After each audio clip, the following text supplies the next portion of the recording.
Welcome back to the dumpling series. Today we'll be making the famous soup dumpling or xiaolong bao. This is by far the hardest recipe, so take your time with each step.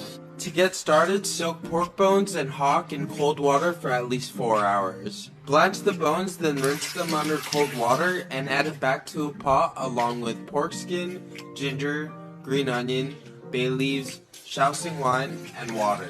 Boil for 4 hours, strain, and season with salt. Cover and let the broth turn into a jelly overnight, and when it's ready, skim the fat and chop it up into tiny pieces. For the dough, combine flour, salt, and hot water until shaggy dough comes together. Knead until smooth and let it rest while you make the filling. Combine ground pork, green onion, ginger, Shaoxing wine, soy sauce, sesame oil, salt, sugar, and white pepper. Mix in one direction, then add the chopped up broth. Divide the dough in half, roll into a rope, and cut into 8 to 10 gram pieces. Flatten and roll the dough and fill the wrapper with a tablespoon of filling, and try to fill the dumpling with 21 pleats so it looks like this. Finally, steam for 8 minutes and enjoy.